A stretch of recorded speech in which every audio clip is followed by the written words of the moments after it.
മുണ്ടക്കൈ ചൂരൽമല ദുരന്തബാധിതർക്കായി മുസ്ലിം league നിർമ്മിച്ചു നൽകുന്ന വീടുകളുടെ ശിലാസ്ഥാപനം തൃക്കൈപ്പറ്റയിൽ നടന്നു. പാണക്കാട് സാദിഖ് അലി ശിഹാബ് തങ്ങളാണ് ശിലാസ്ഥാപനം നിർവഹിച്ചത്. 105 വീടുകളാണ് മുസ്ലിം ലീഗ് തൃക്കൈപ്പറ്റയിൽ നിർമ്മിച്ചു നൽകുന്നത്.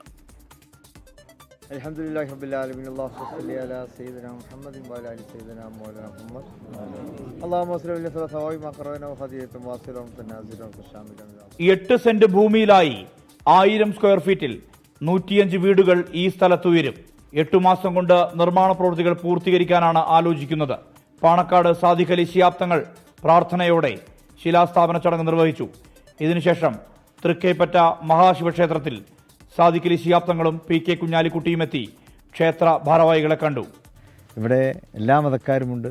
എല്ലാവരും വളരെ സൗഹാർദ്ദത്തോടെ ജീവിക്കുന്ന ഒരു പ്രദേശമാണിത്. ക്ഷേത്ര ഭാരവാഹികളാണ് ഞങ്ങളുടെ ഇവിടെ പുനരധിവസിക്കപ്പെടുന്ന ആളുകൾക്ക് അയൽവാസികളായി വന്നിരിക്കുന്നത്.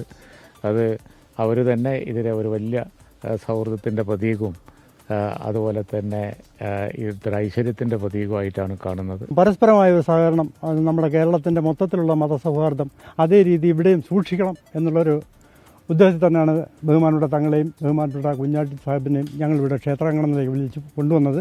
മുട്ടിൽ വയനാട് മുസ്ലിം ഓർഫനേജിൽ നടന്ന പൊതുസമ്മേളനത്തിലും നേതാക്കൾ പങ്കെടുത്തു.